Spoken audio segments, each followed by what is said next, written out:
अस्सलाम वालेकुम जी। उम्मीद है आप सब लोग खैरियत से होंगे और अपनी फैमिलीज के साथ एक हंसती मुस्कुराती खुशियों से भरपूर ज़िंदगी गुजार रहे होंगे। मेरा नाम है ज़ियाउर रहमान और आप देख रहे हैं मेरा यूट्यूब चैनल। पिछले 2 दिनों से पाकिस्तान और ईरान के दरमियान जो एस्केलेशन हुई है वो एक तो कंडेमेबल भी है, लेकिन वो एस्केलेशन आहिस्ता आहिस्ता बहुत ज़्यादा शिद्दत इख्तियार करती जा रही है। 2 दिन पहले हुआ कुछ यूँ कि ईरान ने पाकिस्तान के सूबे बलूचिस्तान के अंदर एक एयर स्ट्राइक की, जिसके अंदर 2 मासूम बच्चे शहीद और 3 बच्चियां जख्मी हुई। और उसको आज जवाब देते हुए कल रात को पाकिस्तान की तरफ से एस्केलेशन की गई है, जिसके अंदर ईरान के सूबा सिस्तान के अंदर हमला किया गया। मिसाइल अटैक था ये, जिसमें 9 लोग अब तक जाम बहक हो चुके हैं। पाकिस्तानी फोर्सेस का ऑफिशियल बयानिया ये है कि ये हमला जो है वो दहशतगर्दों के एक अड्डे पे किया गया, जिसके अंदर उनके अड्डों को मखसूस करके निशाना बनाया गया और उस बात का जवाब दिया गया, जिसके अंदर डॉक्यूमेंटेड तौर पे पाकिस्तान काफ़ी दफ़ा ईरान से रिक्वेस्ट कर चुका था कि इनका कुछ किया जाए, कि ये intra border across border terrorism के अंदर जो है इन्वॉल्व है ये ग्रुप्स, उनको टारगेट किया गया है। हकीकत बात जो है वो इस टाइम पे हम लोगों को खुद समझ नहीं आ रही कि ये मामला है क्या। बहुत सारे बयानी है, कुछ का कहना यह है कि पाकिस्तान जो है वो चूंकि यूएस के हाथों के अंदर खेलते हुए इस तरह का जो है एस्केलेशन कर रहा है और यूएस के ईमा पे US as a hired gun एक बार फिर पाकिस्तान को इस्तेमाल कर रहा है। फिर एक तरफ बयानिया ये भी यहाँ पे पाकिस्तान के अंदर जन्म ले रहा है कि इस तरह का मामला इस वजह से हुआ क्योंकि ईरान अपने फ्रंट पे अपने ओन कंट्री में कुछ मसाइल के अंदर घिरा हुआ है और वो अपने पब्लिक को जो है वो किसी और तरफ उनको रागिब करना चाहता है, उनका ध्यान हटाना चाहता है। कुछ लोगों ने इस तरह की बात की कि वो जो पर्दा मूवमेंट थी ईरानियन वुमेन की तरफ से और ईरान के अंदर जो इनकलाब के एंटी मूवमेंट चल रही है उसको छुपाने के लिए इस तरह के मामला किए जा रहे हैं। कुछ लोगों ने कहा चूंकि ईरान जो है वो इजराइल की जंग में कूदा है और वो अपनी पब्लिक को एक लॉलीपॉप दे रहे हैं कि यार ये जो अमेरिकन एलाय था, इजरायली एलाय था, इसको हम लोगों ने पाकिस्तान को टारगेट किया और इस तरह से वो अपनी आवाम के अंदर ये एक नैरेटिव बिल्ड करना चाह रहे हैं। हकीकी वाकया क्या है इसको समझने की कोशिश करते हैं। आज हमारे सामने जो वीडियो खुली पड़ी है ये वीडियो ली गई है अभी एंड न्यू के चैनल से। ओरिजिनल वीडियो का जो लिंक होगा वो डिस्क्रिप्शन में होगा। इस वीडियो का टाइटल है Pakistan Iran crisis explained, Iran versus Pakistan अभी एंड न्यू। तो इस वीडियो को बगैर किसी देरी के करते हैं हम लोग start. And if you are visiting this channel for the very first time, do subscribe and become a part of this online family, ताकि हम इसी तरह इकट्ठे सीखते रहें। Let's start. भारत में हम राम मंदिर बना रहे हैं और वहाँ पाकिस्तान को लोग बम से उड़ा रहे हैं। And the people of Pakistan have great respect and affection for the people of Iran. Okay, that's a video footage जो पाकिस्तान की तरफ से जारी की गई है। पाकिस्तान, मैंने सपने में भी नहीं सोचा था कि 2024 में मुझे ये न्यूज सुनने मिलेगी, लेकिन ये एक फैक्ट, और वो भी तब जब जयशंकर जी ईरान की लीडरशिप से मिले। पाकिस्तान चुपचाप बैठने वाला नहीं है, पाकिस्तान भी इसका मुंह तोड़ जवाब देगा जरूर। इनफैक्ट अब भी न्यूज आई है कि उन्होंने ऑलरेडी रिप्लाई दिया गया है यूरोप से एशिया तक और अब हमारे बगल में पहुंच गई है। ये वीडियो हमारे दूसरे वीडियो से काफी अलग होने वाला है क्योंकि हम भी काफी शॉक्ड हैं, समझना चाहते हैं कि हो क्या रहा है। अगर आप भी कंफ्यूज हैं और इस वॉर के पॉसिबल रीजंस जानना चाहते हैं तो इस वीडियो को एंड तक देखिए। हम आपके लिए दुनिया के सारे इंपॉर्टेंट इवेंट्स कवर करते हैं, उन्हें आसान भाषा में आपके सामने लाता है। आप में से कई लोगों ने पिछले 1 साल में हमें बहुत सारा सपोर्ट दिया है, इसके लिए दिल से थैंक यू। लेकिन अगर आप किसी भी रीजन से उस लाल सब्सक्राइब बटन पर क्लिक करना भूल गए हैं तो 2 सेकंड लीजिए और उस बटन पर क्लिक कर दीजिए, क्योंकि ये आपके लिए तो फ्री है, लेकिन इससे हमें नए वीडियोस बनाने का और हौसला मिलता है। चैप्टर 1, ईरान ने अटैक क्यों किया। इजराइल हमास वॉर के बाद अगर कोई देश है जो सडनली काफी ज्यादा एक्टिव बन चुका है तो वो है ईरान। आज ईरान न्यूज में है क्योंकि उन्होंने हमारे प्यारे नेबर पाकिस्तान पर अटैक किया। मिसाइल्स और ड्रोन से पाकिस्तानी टेरिटरी पर बलूची मिलिटेंट ग्रुप जैशे अदल के 2 बेसेस ढेर किए। पाकिस्तान के बलूचिस्तान प्रोविंस में इस टेरर ग्रुप के कुछ एक्सट्रीमिस्ट छुपे हुए थे, ऐसा ईरान का कहना है, जिन्होंने पिछले महीने यानी दिसंबर 2023 में ईरान पर अटैक्स किए, जिनमें 11 पुलिस ऑफिसर्स की जान गई। ये अटैक पाकिस्तान के बॉर्डर के करीब रास्क नाम का एक टाउन है वहां हुआ था। इस अटैक की जिम्मेदारी जैश ए अदल ने ली थी और ये इकलौता इंसिडेंट नहीं है दोस्तों। पिछले साल जुलाई के महीने में पाकिस्तान और ईरान की बॉर्डर पर 4 पुलिस ऑफिसर को इसी ग्रुप ने मारा था। कौन है ये जैश ए अदल? ये एक सुन्नी मिलिटेंट ग्रुप है जो 2012 में फॉर्म हुआ था। आज ये ग्रुप पाकिस्तान से ऑपरेट करता है। इस ग्रुप के लिए ईरान पाकिस्तान को ब्लेम करता है और पाकिस्तान ईरान को। दोनों देश कहते हैं कि वो एक दूसरे की सॉइल से दूसरे देश पर मिलिटेंट एक्टिविटीज करवाते हैं। ईरान का कहना है कि पाकिस्तानी सॉइल से उन पर टेररिस्ट अटैक्स होते हैं। इससे पहले भी ईरान ने टेररिस्ट ग्रुप्स के अगेंस्ट ऐसी ही एक्शन ली है, लेकिन इस लेवल का एक्शन पहली बार हुआ है एंड दिस इज ह्यूज। सबसे डेंजरस बात यह है कि IRGC के मिलिट्री एक्शंस ईरान के साउथ ईस्ट में पाकिस्तान के बॉर्डर्स के पास शुरू हो चुके हैं, कुछ वैसे ही जैसे रशिया ने यूक्रेन पर अटैक करने से पहले उनके बॉर्डर पर किया था। अब इन अटैक्स के बाद पाकिस्तान के रिएक्शन को समझते हैं। चैप्टर 2, पाकिस्तान का रिएक्शन। अटैक के समय Pakistani PM world economic forum के लिए डावोस में थे, जो अटैक के बाद सीधा वापस पाकिस्तान लौट आए। पाकिस्तान सिर्फ नाम की डेमोक्रेसी है, उनके एक भी PM ने उनकी 5 साल की टर्म कंप्लीट नहीं की। उनका हर PM एक पपेट PM होता है। पाकिस्तानी मिलिट्री का उनके पॉलिटिक्स पर पूरा कंट्रोल होता है। ऐसे सिचुएशन में अगर ईरान पाकिस्तान पर अटैक करता है तो पाकिस्तान चुप कैसे बैठेगा। इस्लामाबाद ने इस अटैक को इलीगल कहा और कहा कि सीरियस कॉन्सिक्वेंसेस होंगे। पाकिस्तान कहता है कि सिर्फ टेररिस्ट नहीं, उनके सिटीजन्स भी टारगेट हुए। ये उनकी सॉवरेनिटी पर अटैक, यानी इन अ वे पाकिस्तान मानता है कि उनके सॉइल पर दूसरे देश पर अटैक करने वाले टेररिस्ट ग्रुप्स हैं। पाकिस्तान ने ऐसा कुछ एक्नॉलेज नहीं किया। एज अ रिवेंज पाकिस्तान ने ईरान के टेररिस्ट आउटफिट्स पर अटैक किया। पाकिस्तान कहता है कि इनमें उनके साइड के टेररिस्ट मारे गए। इसका लॉजिक, ट्रस्ट मी ब्रो, क्योंकि पाकिस्तान के पास एक अमेजिंग सुपर पावर है। उन पर अटैक होने के बाद उन्हें एक दिन में पता चल जाता है कि टेरर आउटफिट्स दूसरे देश में कहां है और अगले ही दिन वो एक्शन भी ले सकता है। हाँ, अगर कोई दूसरा देश होता तो वो खुद पर अटैक होने की राह न देखता। ईरान तो ओपनली कह रहा है कि पाकिस्तान पर अटैक उन्होंने ही किया, किसी टेरर ग्रुप ने नहीं। सबसे फनी पार्ट ये है कि दोनों देशों के लीडर्स अभी अभी मिले थे। अगर डायलॉग से ही चीजें सुलझानी थी तो वहां पर भी हो सकता था, लेकिन पाकिस्तान ऐसे पोर्ट्रे करना चाहता है कि उन पर भी टेरर अटैक्स दूसरे देशों से होते हैं, तो इसीलिए उन्होंने एक नया टेरर ग्रुप भी इन्वेंट किया और सिस्तान और बलूचिस्तान में अटैक भी किया। ये अटैक ईरान के लिए काफी डेडली मैसेज है, क्योंकि 1988 में ईरान इराक वॉर खत्म हुई थी। ये वॉर 8 सालों के लिए चली थी और इसमें अप्रोक्सीमेटली 5 लाख लोगों की जानें भी गई थी। इसके बाद इतने सालों के लिए ईरान पर कोई रॉकेट अटैक हुआ नहीं था। अब ये सिलसिला टूट चुका है और वो भी ईरान ने पहले अटैक करने की वजह से। पाकिस्तान कहता है कि ईरान में ऐसे कई टेरर ग्रुप्स हैं जो छुप छुप के पाकिस्तान पर अटैक करता है। पाकिस्तान ने ईरान पर जो हमला किया उसका उन्होंने काफी इंटरेस्टिंग नाम भी दिया है, मार्ग बर सरमाचार। पर्शियन भाषा में मार्ग बर का मतलब है डेथ टू और सरमाचार का मतलब है फाइटर्स।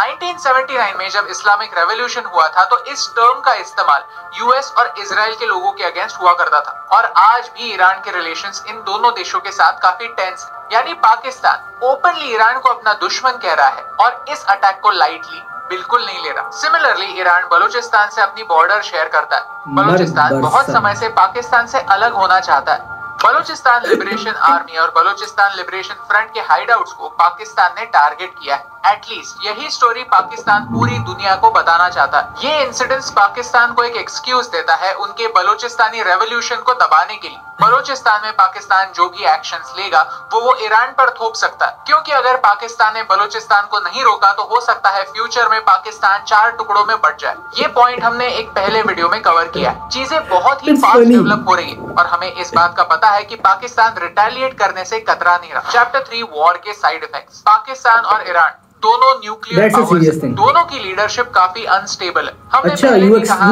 पाकिस्तान ईरान जो है न्यूक्लियर पावर है। देयर आर ओनली लूजर्स, क्योंकि जाने दोनों साइड्स जाती हैं, रिसोर्सेज दोनों साइड के वेस्ट होता है, ट्रेड डिसरप्ट होता है, बने बनाए रिश्ते टूट जाते हैं। पूरी दुनिया यही चाहती है कि ईरान और पाकिस्तान एक दूसरे से न लड़े। दुनिया का रिएक्शन समझता है। इवन चाइना ने भी कहा है कि इस बात को एस्केलेट न किया जाए। माओ निंग जो चाइना की फॉरेन मिनिस्ट्री में है, उन्होंने भी कहा है कि डायलॉग से प्रॉब्लम सॉल्व किया जाए। यूनाइटेड स्टेट्स ने ईरान की मिसाइल स्ट्राइक को कंडेम किया है और उन्होंने ये भी कहा है कि ईरान ने ये एक बार नहीं बार बार किया है। उन्होंने इराक पर भी अटैक किया है और सीरिया पर भी। फॉर सम रीजन ईरान काफी समय से वॉर में घुसने की कोशिश कर रहा है। इससे पहले ईरान ने सीरिया और इराक पर भी अटैक किया। ईरान असल में एक सीक्रेट ग्रुप को कंट्रोल करता है जिसे कहते हैं एक्सिस ऑफ रेजिस्टेंस, जिनमें यमन के हूती रेबल्स, लेबनान के हिजबुल्ला और हमास भी शामिल है। गाजा की वजह से एक्सिस ऑफ रेजिस्टेंस वापस स्ट्रॉन्ग हो रहा है। मानो कि उन्हें एक पर्पस मिल रहा है। Anti west sentiments Islamic world में बहुत स्ट्रॉन्ग हो रहा है और ये बात काफी डेंजरस है। जनवरी 12 को यूके और यूएस ने यमन में हूती टारगेट्स पर अटैक किया, क्योंकि हूती कमर्शियल शिप्स पर अटैक कर रहे थे, जिससे ग्लोबल ट्रेड पर इम्पैक्ट हो रहा था। अब हो सकता है कि पाकिस्तान पर अटैक वेस्ट के लिए एक मैसेज कि ईरान डायरेक्टली वॉर करने से डरता नहीं है। Chapter 4 conclusion. इस पूरे इंसिडेंट से हमें दोनों देशों के एटीट्यूड के बारे में बहुत सीखने मिलता है। ईरान को क्रिटिसाइज किया जाए तो ईरान इजराइल और हमास के वॉर में दखल अंदाजी बहुत पहले से ही कर रहा है। यूएस और यूके के ट्रेड शिप्स को हाईजैक कर रहा है, ग्लोबल ट्रेड को इंटरप्ट कर रहा है। इसमें भारत का अननेसेसरीली नुकसान ना हो, दूसरों के पंगों में भारत इन्वॉल्व ना हो, इसीलिए जयशंकर जी तेहरान में थे। लेकिन ईरान पिछले कुछ महीनों से काफी एग्रेसिव बनता जा रहा है। On the other hand, Pakistan को ईरान ने अटैक करने के बाद कैसे पता चला कि ईरान में टेरर ग्रुप्स हैं? अगर ईरान खुद कहता है कि उन्होंने अटैक्स किए हैं, तो टेरर ग्रुप को ढूंढने की जरूरत क्या है? पाकिस्तान कोई भी जांच लेने से पहले ही एक्शन कैसे ले सकता है? ये अटैक कम और एक स्टेटमेंट ज्यादा लगता है कि पाकिस्तान वीक नहीं है। ये मैसेज सिर्फ ईरान के लिए ही नहीं, पूरी दुनिया के लिए भी है, भारत के लिए भी, कि सर्जिकल स्ट्राइक्स के नाम पर अगर भारत पाकिस्तान में घुसा तो इस बार पाकिस्तान रिटेलिएट भी करेगा। हाँ, ये रिटेलिएशन कितना इफेक्टिव होगा ये हमें पता नहीं। यहाँ मुझे एक बात सच में समझ में नहीं आती कि पाकिस्तान की अफगानिस्तान से नहीं बनती, भारत से नहीं बनती, ईरान से नहीं बनती, चाइना से सिर्फ इसीलिए बनती है क्योंकि वो पैसे फेंकता है। पाकिस्तान के बारे में वेस्टर्न दुनिया यही कहती है कि पाकिस्तान सांप पालता है। उनके लीडर्स ओसामा को हीरो कहता है, वो एक्सट्रीमिस्ट विचारधारा के लोगों को शेल्टर देता है। ऐसे सिचुएशन में अगर पाकिस्तान कहता है कि टेररिज्म उनके लिए भी प्रॉब्लम बन चुका है, तो दुनिया क्या सोचेगी? दुनिया यही सोचेगी that they are getting a taste of their own medicine. जिन सांपों को उन्होंने पाला है वही सांप उन्हें काटने के लिए दौड़ रहे हैं। और इसीलिए हमें भारत को यही स्ट्रैटेजी अपनानी है कि हमें अपने अपने इंटरेस्ट संभालने, बड़े ही केयरफुली जियोपॉलिटिक्स का खेल खेलना है ताकि हम सबसे अच्छे रिश्ते बनाए रखें। आज चाइना को छोड़े तो हर बड़े देश के साथ हमारे रिश्ते काफी स्ट्रॉन्ग। रशिया भी हमारा दोस्त है और अमेरिका भी, ईरान से भी हमारी बनती है और इजराइल से भी। यानी भारत एक न्यूट्रल देश की भूमिका बड़े अच्छे तरीके से निभा रहा है। आज पूरी दुनिया को इसी रैशनल पर्सपेक्टिव की जरूरत है, क्योंकि इसी रैशनैलिटी के दम पर हमारी इकोनॉमी फ्लरिश हो रही है, क्योंकि हम ग्लोबल इवेंट्स का इम्पैक्ट कंट्रोल कर सकते हैं, ट्रेड को मैनेज कर सकते हैं। वॉर में कोई विजेता नहीं होता, इसीलिए हमें हमेशा हमेशा के लिए वॉर को अपोज ही करना है, क्योंकि किसी ना किसी तरह से डायरेक्टली या इनडायरेक्टली वॉर का इम्पैक्ट हम पर भी होता है। और अब वॉर हमारे पड़ोस में आ चुकी है। अगर आपको इस वीडियो से वैल्यू मिली, थोड़ी बहुत क्लैरिटी मिली, तो इसे अपने दोस्तों के साथ शेयर कीजिए। ग्लोबल स्टेज पर हमें हमारी इमेज को और हमारे रिलेशंस को संभालना है। और इसमें जयशंकर जी वीडियो का लिंक जो है वो डिस्क्रिप्शन में मौजूद होगा।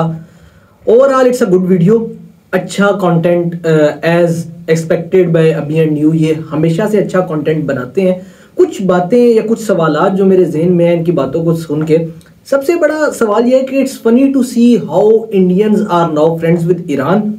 लेकिन आज से कोई एक ठीक महीना एक पहले ही मेरी वीडियो के अंदर ही कमेंट थे कि यार ईरान जो है वो गलत है चूंकि वो इजराइल के अगेंस्ट है और हम इजराइल के बेस्ट फ्रेंड फॉर एवर हैं।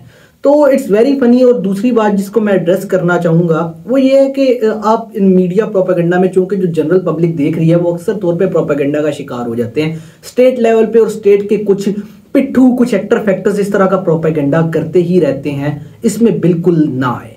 मैं एक बात यहाँ पे क्लैरिफाई करता जाऊँ कि हम as a common person to a common public, मैं यहाँ पे ये बताना चाहता हूँ कि बलूचिस्तान के अंदर मसाइल को मैं डिनाई कर ही नहीं सकता। मसाइल बेतहाशा हैं।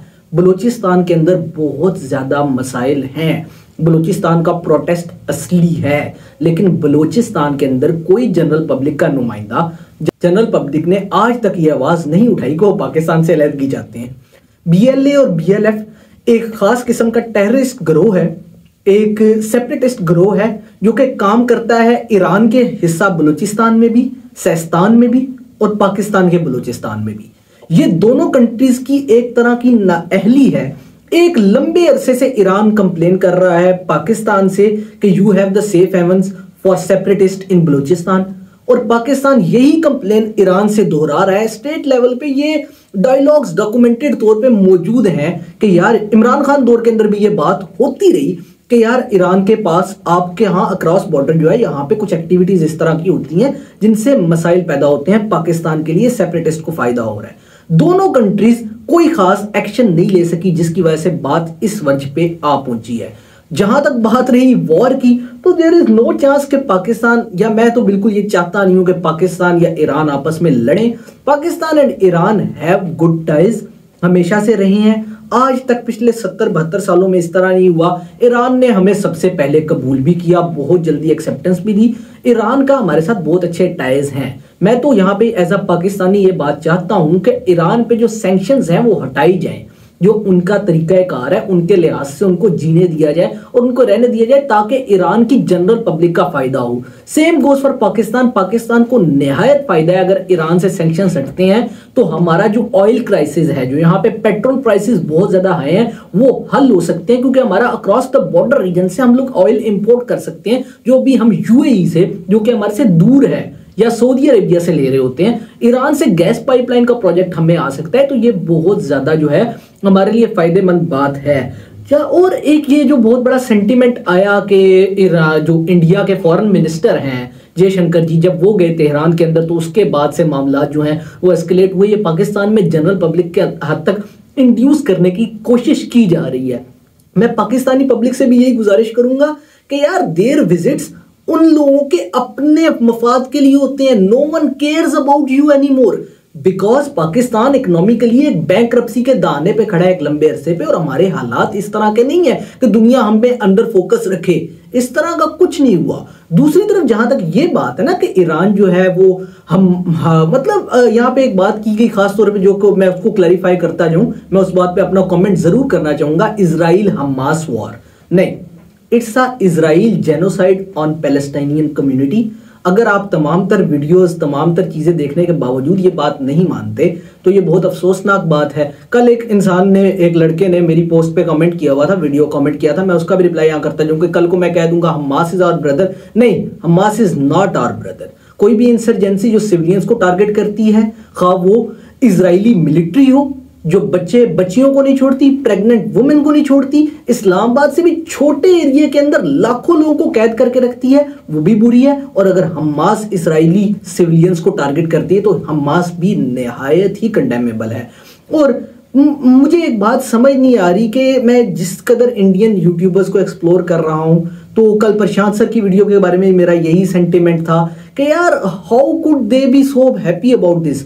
और वो मतलब ब्लेम पुटिंग इस तरह का मामला करने की बजाय why can't you guys talk about सुलह या इस तरह का मामला। और यस, इन्होंने बात की कि वॉर इज बैड, इस तरह की बात होनी चाहिए। दरमियान में इस तरह की बात करना कि Pakistan is taking the taste of his own medicine, ये जनरल पब्लिक के सेंटीमेंट हर्ट करने वाली बात है। Yes, this is very true कि हमारी इस्टेब्लिशमेंट ने मुजाहिदीन पैदा किए जिसका हमें नुकसान हुआ बहुत ज्यादा। हम लोग अपनी फॉरेन पॉलिसी में बहुत ज्यादा कमजोर रहे क्योंकि ऑपरेशन रिजीम चेंज जो 2022 में पाकिस्तान में हुआ, उसके बाद बहुत ज्यादा मसाइल पैदा हुए।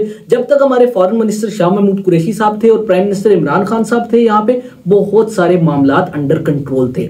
द मोमेंट दे लेफ्ट या उनको अपथ्रो किया गया, उसके बाद से बहुत ज्यादा मसाइल आए। सैडली हमारा कोई प्राइम मिनिस्टर जो है वो अभी तक अपनी जो कुर्सी पे 5 साल पूरे नहीं बिता चुका, जो आईनी हक है। ये बहुत बड़ा हमारा मसला है। पॉलिटिकल स्टेबिलिटी आने से ही हमारा रिजल्ट निकलेगा। बेसिकली यहाँ पे कुछ फैक्टर्स भी इस तरह के हैं जो स्टेट लेवल पे ये प्रोपेगेंडा करना चाहते हैं, जो पाकिस्तान में भी इलेक्शन डिले करना चाहते हैं। आज हमारे एक सीनियर एंकर हैं, काफी सीनियर एंकर, पाकिस्तान के न्यूज के बड़ा नुमाइंदा है, उन्होंने एक बयान जारी कर दिया कि चूंकि ईरान के साथ टेंशंस हैं तो इलेक्शन नहीं हो सकता। अब ये दोनों किस्म के जो दोनों स्टेट्स के जो अवाम है ना, खासतौर तौर पे पाकिस्तान और इंडिया, इन जैसे लोगों को, ये जो लोग हैं ना इस तरह के जो मीडिया के ऊपर बैठ के प्रोपेगेंडा करते हैं, इसके प्रोपेगेंडा को डीकोड करने की कोशिश करें, डायरेक्टली उसके अंदर इन्फ्लुएंस ना आए।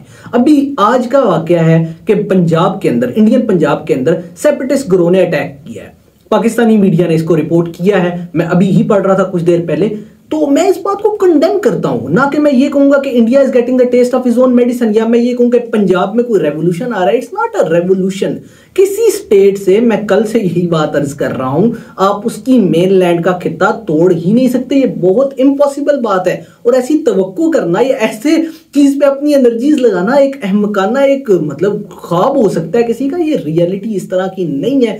मेरी तो दुआ और उम्मीद यही है कि दुनिया जो है वो वर्ल्ड पीस की तरफ जाए, लेकिन लग ऐसे नहीं रहा। मिडल ईस्ट के बाद अब ये वाकया हो जाना अफसोसनाक वाकया है। मुझे उम्मीद है कि पाकिस्तान और ईरान टेबल टॉक पे मामलात ला के इसको हल करेंगे।